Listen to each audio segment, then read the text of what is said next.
Hello, I wanted to make a series of videos, probably, I don't know how long it will end up being, about my personal story, my personal artistic journey.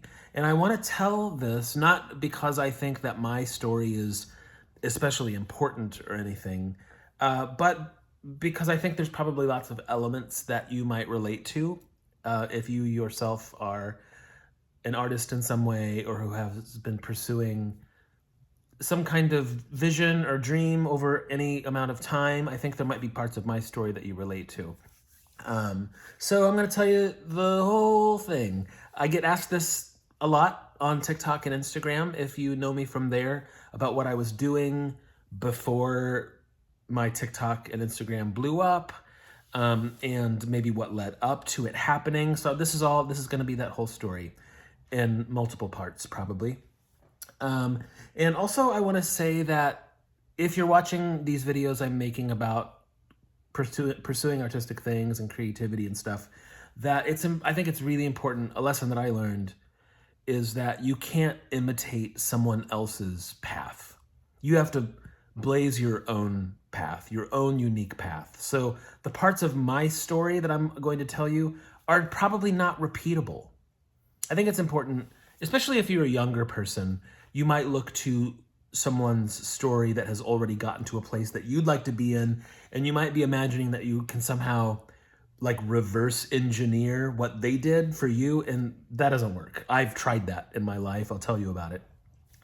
Again, I'm telling you these things, so there might be like underlying things you might relate with, not like literal things that I think you could repeat or something. It's not that kind of thing that I'm doing here. So, like I said in a video I posted a couple days ago, for me, the beginning starts in the same way that it does for a lot of young people, and that's just as a child responding to the positive reinforcement from adults. I was definitely a creative, sensitive kid living in a small town in Indiana. So I was born in 1973. So, by the time I was 10 years old, 11 years old, was the early 80s. And, I definitely remember having like my art teacher. My mom still has a report card that says he has the beginnings of an artist. I loved to draw. I loved cartoons. I think my first job I ever wanted was to be an animator.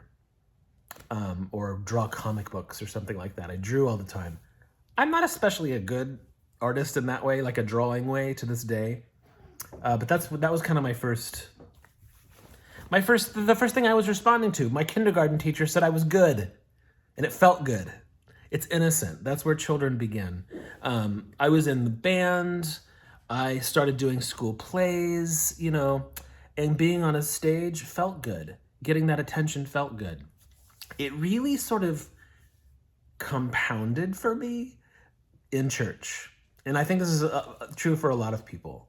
With music and the church, you could get on stage and sing or do something artistic, and everyone would be like, yes, Jesus. And even though they're saying, yes, Jesus, you're like, that's for me. So it felt good. And anyway, so that's where it starts for me, as it does for a lot of people. I really started taking to music, and I think where the story really starts to turn up is when I got into high school. When I was younger, my family went to this very conservative, super old school Southern Baptist church, like still stuck in the 50s, men wearing horn-rimmed glasses and slicked back hair. Very old-fashioned music, boring, racist.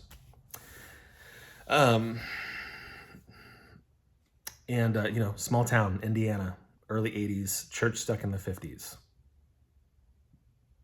Red flags. Here's my cat poking into the lower part of the frame here. And there's a whisker you maybe saw.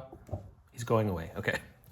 When I got into high school, a friend invited me to one of those like giant non-denominational mega churches, like 2,000 people.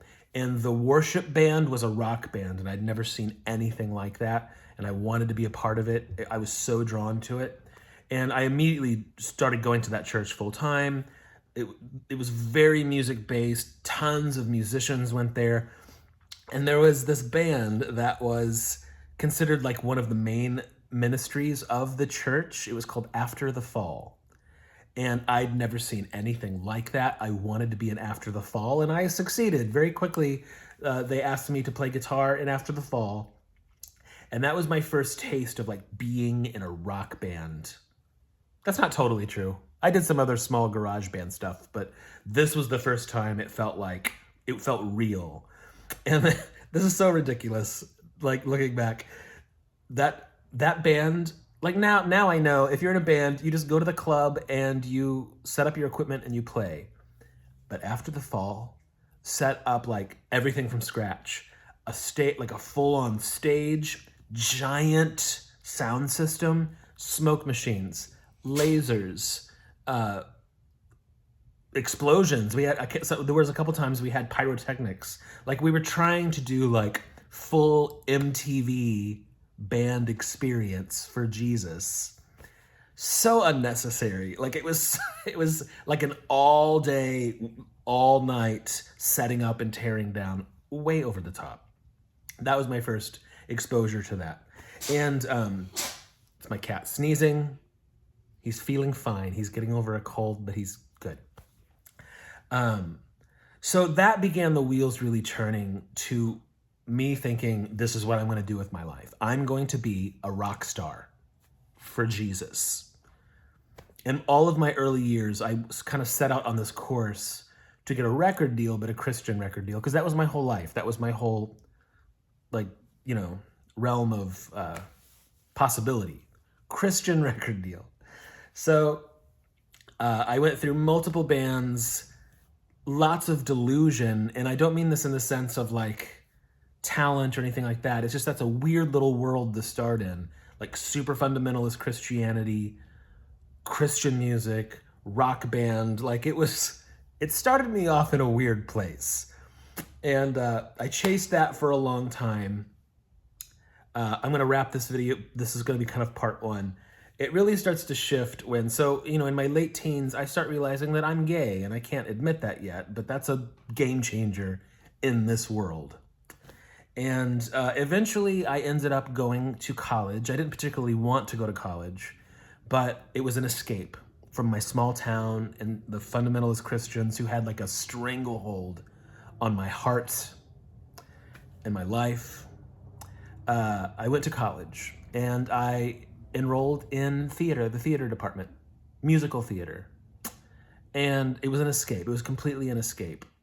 And I now know that I went there holding a lot of trauma that was about to unfold.